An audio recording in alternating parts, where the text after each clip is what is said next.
Hello everyone, I'm Dr. Sunitha Premalatha, working as a Chief Dietitian at Yashoda Hospital. What exactly is IBD? Inflammatory bowel disease predominantly refers to Crohn's and ulcerative colitis.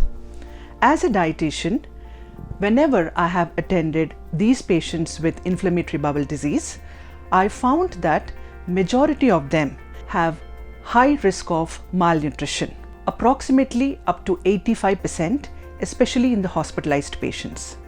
So as a dietitian, I advise all IBD patients, wherever they are, they should seek help from a qualified, experienced, registered dietitian who would nutritionally assess their nutritional status, keeping in mind their weight loss, food habits, lab parameters, their hemoglobin levels or albumin levels, overall what medications they are taking into.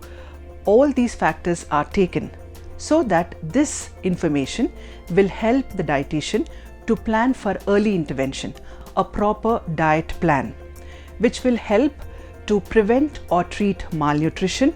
What are the reasons for malnutrition? Decreased food intake. They have abdominal pain, diarrhea, nausea, vomiting, generalized weakness, fatigue, muscle loss untundi, and they also have gastrointestinal losses. They lose a lot of protein undochu, blood loss untundi, and recurrent episodes of diarrhea valla they also have fluid and electrolyte imbalance. వీళ్ళకు calorie expenditure is also high, their metabolic rate is also high because of inflammation, and they have fever as well. So both these will lead to unintended weight loss. మరి బరువు ఎక్కువగా తగ్గుతూ ఉంటుంది. And not only that, they have మ్యాల్ absorption. ఈ పేషెంట్స్కి recurrent surgeries కొంతమందికి అవసరపడవచ్చు. ఎప్పుడైతే abstraction ఉందో, మరి స్ట్రక్చర్స్ ఉన్నాయో, అలాంటప్పుడు ఫ్రీక్వెంట్ ఇంటెస్టైనల్ రిసెక్షన్స్ కానీ, ఫిస్టులాస్ వల్ల కానీ ఈ అబ్జార్ప్టివ్ ఏరియా కూడా చాలా తక్కువగా ఉంటుంది. అలాంటప్పుడు this can lead to subsequent మ్యాల్ absorption of many nutrients. When we talk about IBD, what do you think are the causes? ఈ ఇటియోలాజికల్ ఫ్యాక్టర్స్ చూసినట్లయితే మొదటిగా జెనెటిక్ ప్రీడిస్పోజిషన్ అనొచ్చు, లేదా బ్యాక్టీరియల్ ఆర్ వైరల్ ఇన్వేషన్ అనొచ్చు. But as a dietitian, what I'm interested in is the environmental factors, ముఖ్యంగా unhealthy dietary pattern or improper life style. If you look at the incidence of IBD, especially Crohn's disease అనేది ఎక్కువగా urban areas లో ఉంటుంది. The typical urban diet, increased consumption of refined starches or carbohydrates. We are more dependent on ultra processed foods, the so-called convenience foods. మరి increased intake of animal proteins, saturated fats, trans fats, increased usage of cooking oil which is rich in omega-6 polyunsaturated fatty acids. And also we have observed that habitual and regular intake of fast foods or junk foods, and also these ultra processed foods which contain emulsifiers కానీ, stabilizers కానీ, anti-caking agents కానీ, can enter into the intestinal tract and cause certain reactions where your immunity will start acting. So ilanti diet can be pro-inflammatory and turn on the inflammation. Also the urban diet, again if you look at, it has low intake of fruits, vegetables, whole grain cereals, and also foods which are rich in omega-3 fatty acids. These are especially have anti-inflammatory action, and also where the diet has low vegetable protein intake. So as I mentioned that these are the triggers.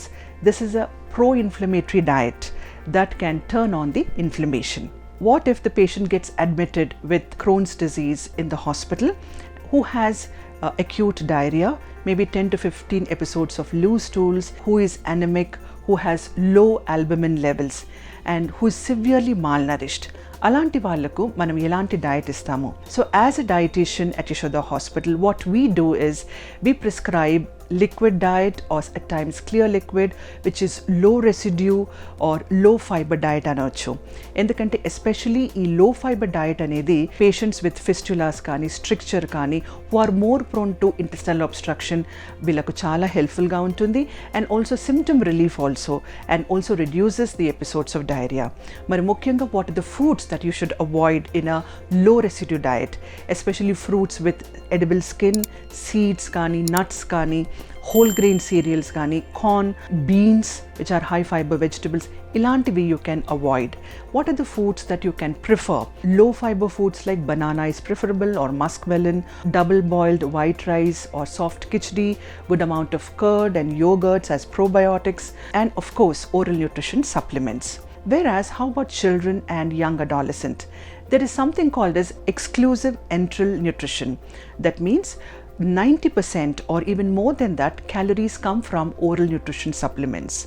So this is a very good first line of therapy, especially when children or young adolescents get admitted in our hospital. And so we put them exclusively on enteral nutrition, and this can be given by mouth or through tube feed. This does a fantastic job of healing intestinal mucosal lining. So this is called as exclusive enteral nutrition, more so in children and adolescents. And talking about the remission phase, so once the patient starts improving, the diarrheal episodes come down and hemoglobin level or the albumin level improves, patient started gaining little weight, that's a very good sign. And when the patient enters into the remission phase, I think the dietitian should advise the patient about a well balanced, varied, balanced diet with anti-inflammatory foods. So do you want to know what are these anti-inflammatory foods? I think one must boost their fruit and vegetable intake. I always insist on a rainbow diet, which is very colorful, which has foods that are red, yellow, orange, green, indigo in color. See that your diet has all these colors, and at least minimum 5 servings of fruits and vegetables have to be in your diet.